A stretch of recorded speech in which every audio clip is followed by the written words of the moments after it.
Well, howdy, y'all, and welcome to the real backwaters, where the rods are always ready, the water runs deep, and the stories run even deeper.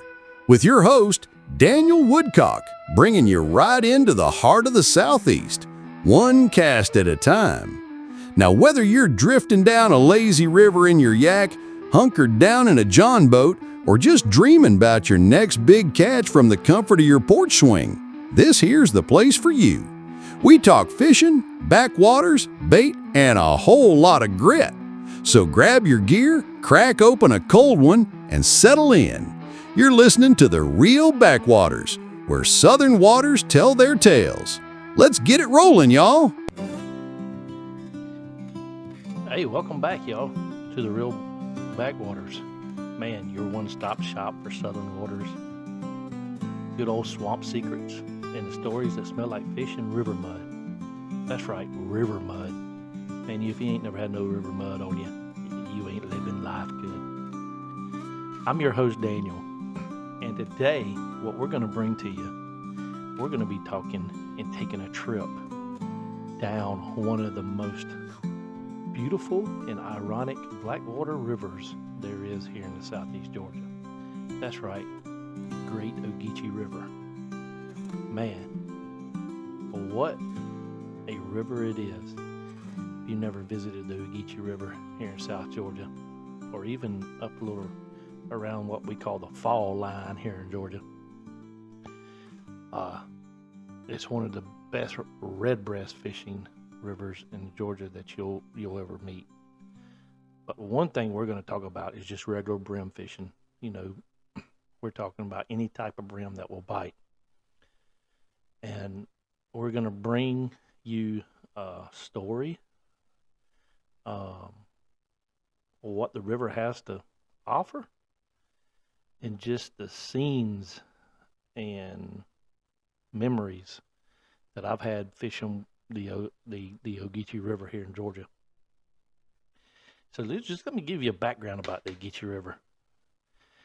It stretches over 200 miles from the Piedmont area, which I said the fall line, to the salt marshes here off the coast of Georgia, the Atlantic.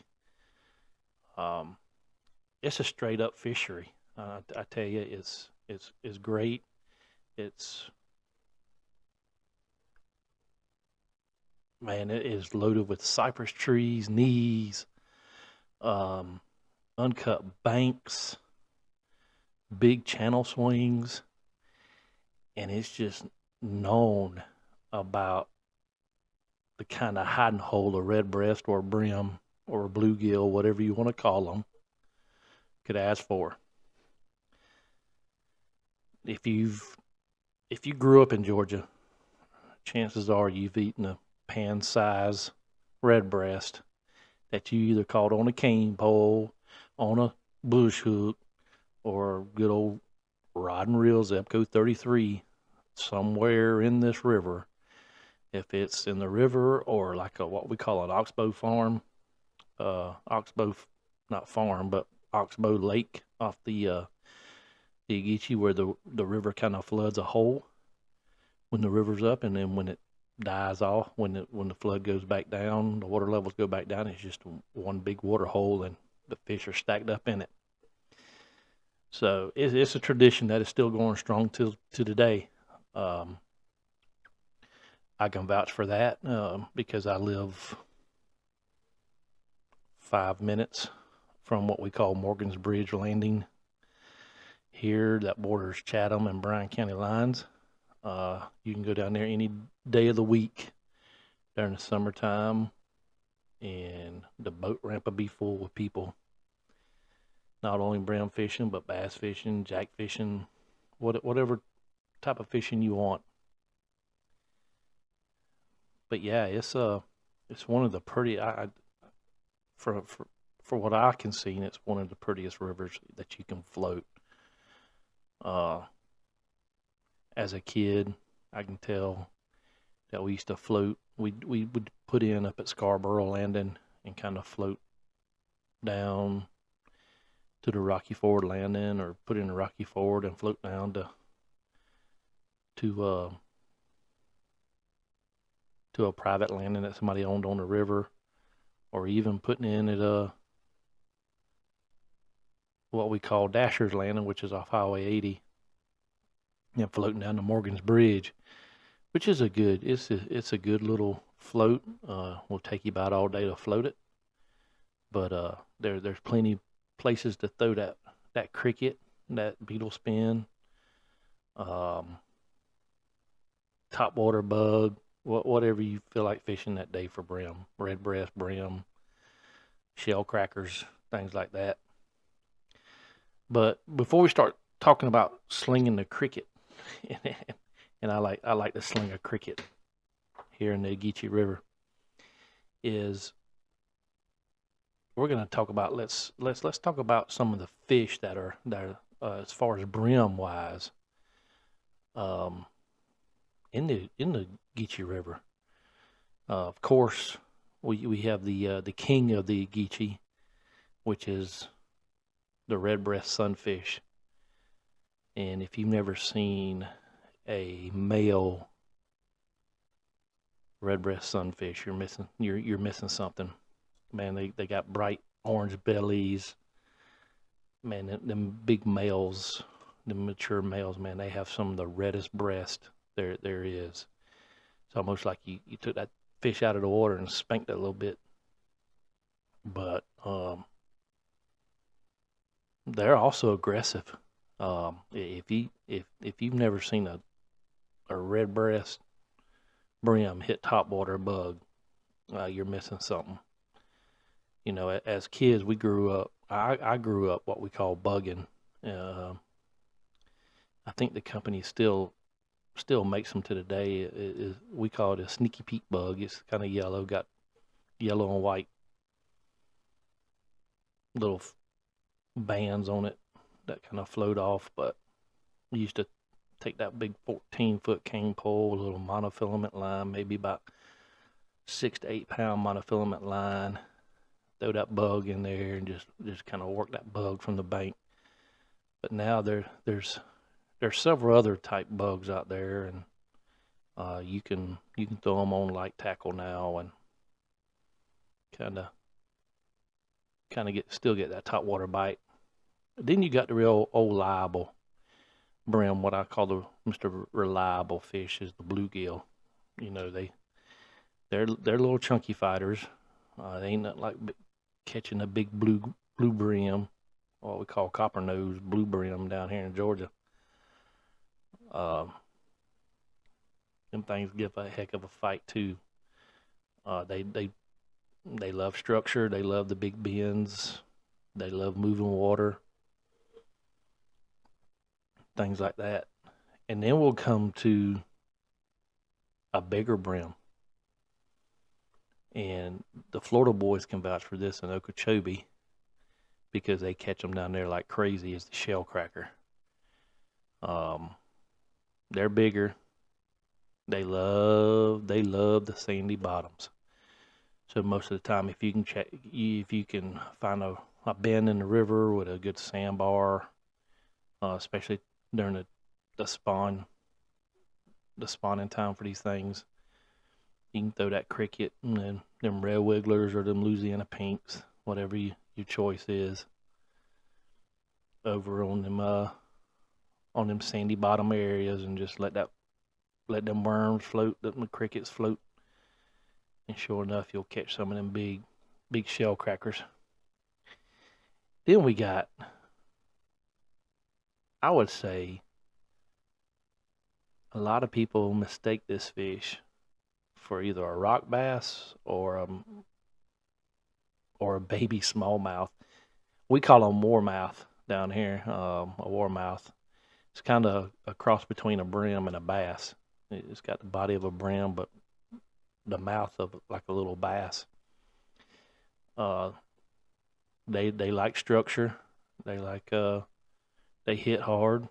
I can tell you for a fact that they love the rock. If you find a lot of these people on the Ogeechee River that have property, that have little areas that they clear out for their family to fish and all that, they put rocks down, these big, I call them construction rocks, or take old concrete. They break it up, put it on the riverside where it won't wash out as bad. But these warmouth love them little rocky areas. They hang tight to it. They hit, like I said, they hit hard. I've caught them on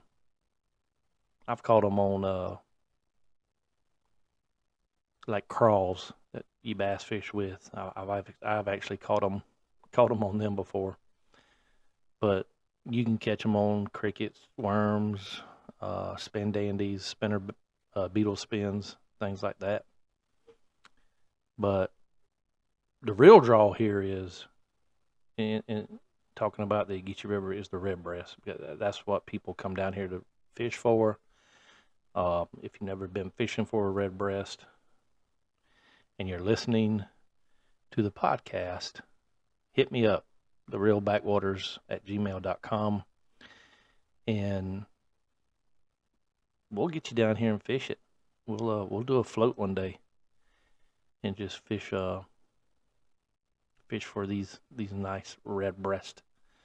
One thing is, if you go down, or I say go down, but it's actually up from me, little town called Midville, Georgia. It's outside of Swainsboro, Georgia. That every year, every May, they hold a redbreast festival. So they kind of arts and crafts, some music, things like that, and they just celebrate. They probably have some fish there to eat for you too. Good old fried fish. And you can't give up no fried fish if you come down south to catch them, right? Ain't nothing like catching fresh fish, taking them back to the bank and frying them. But yeah, if you're going to target these fish, we're going to give you a few setups to target these redbreast, brim, bluegill, things like that. The rod and reels that I use is they're ultra spinning combos, with 4, 6, 8 pound test. Zebco 33 is a lot of people's choice down here because it's just so easy to grab a Zebco from Walmart and put you some line on it and just go at it.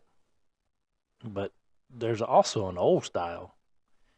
Ain't nothing like catching a good brim just on a good old cane pole or fiberglass pole, old school style, right? We talk about old school and how old school stuff is coming back, but you don't see too many people fishing with cane poles and fiberglass poles anymore. So just go grab you a cane pole or a fiberglass pole from Walmart. I know they sell them. And get at it. All you need is a little bit of terminal tackle, 6 to 8 inch long shank hooks, number 4 Aberdeens, whatever suits you. Some small split shot. I remember as a kid, my dad always got on to me about taking that split shot in your mouth because they're made out of lead, and bite it down on the line with your teeth. I still do that to today. So, and if you're a cork fisherman, I'll tell you, if you take your old Zebco, put you a cork on it, then put you one little split shot and a number 4, number 6 Aberdeen hook. There ain't nothing like putting an old cricket on there and let that cork float down near that bank. And it'll come to a certain spot, and that big rooster red, what we call them, will sling at that cricket and get it. I think I've gone over this before. We're talking about baits, worms, crickets, tiny beetle spins, popping bugs.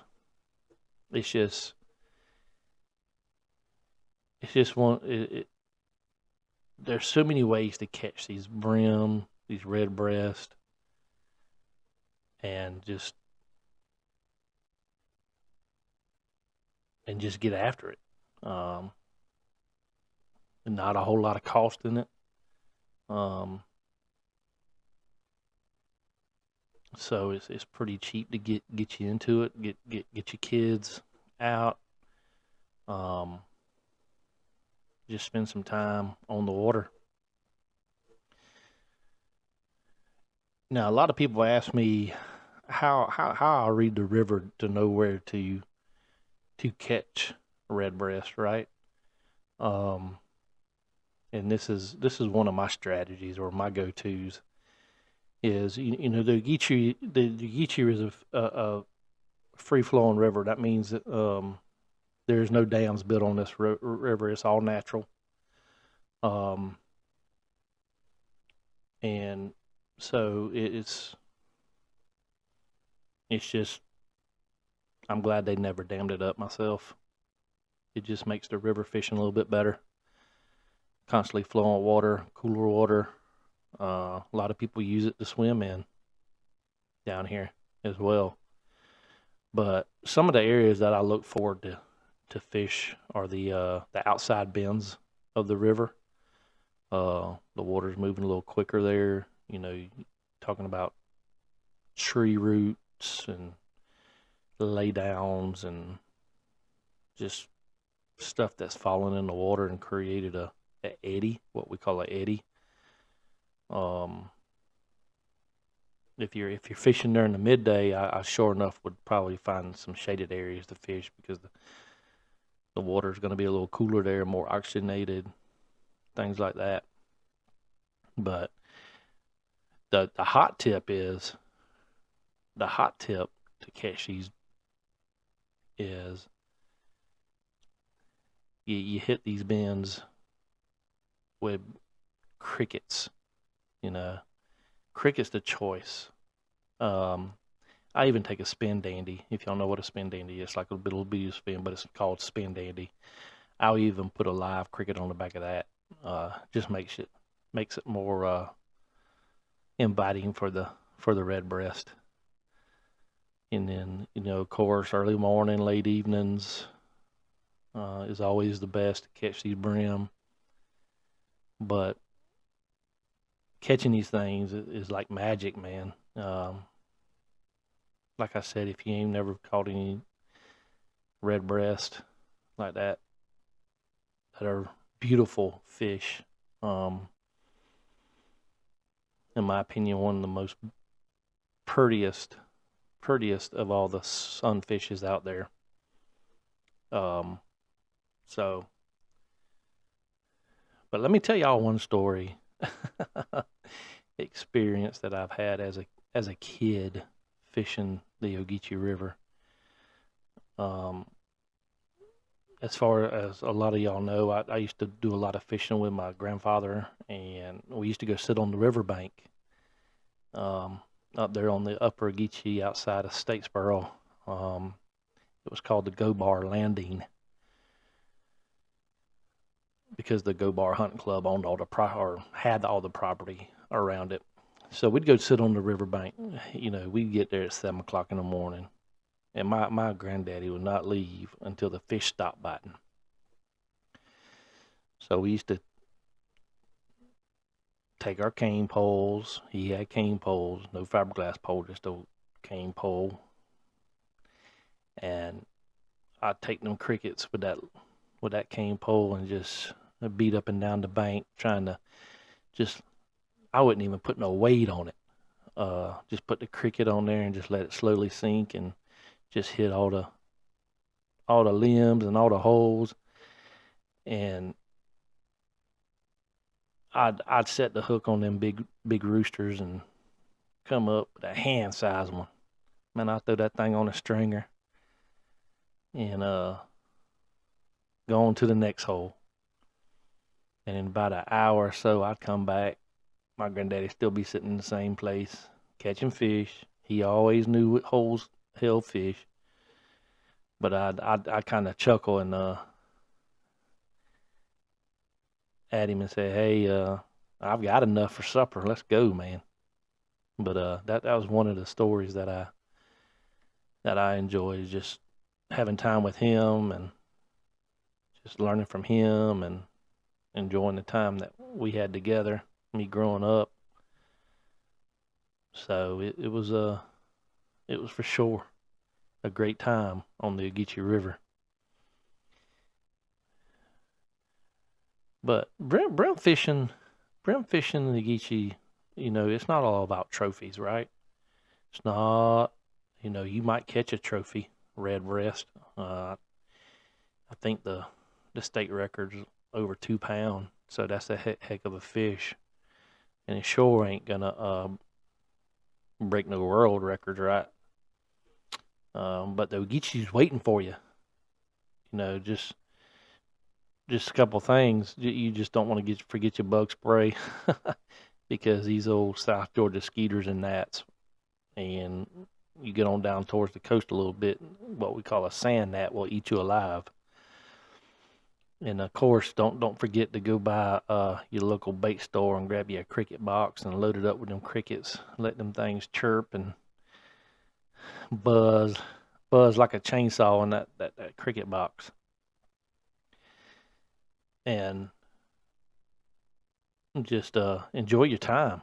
Enjoy your time on the water. Enjoy your time fishing with family members, your friends, by yourself, whatever you do. But if you want to catch you an amazing looking fish, come visit the Ogeechee River down here in southeast Georgia. Heck, you don't even have to pack a whole lot of gear. You just need a cricket box, a little box with some hooks and some weights and some corks, maybe some extra line, a cane pole, maybe a Zebco 33,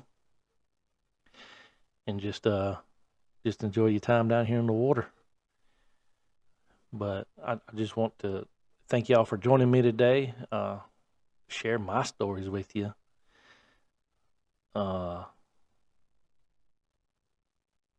And just enjoying the time on the water. And we'll catch all y'all down the river, chunking them crickets, and hopefully get you some redbreasts in the cooler.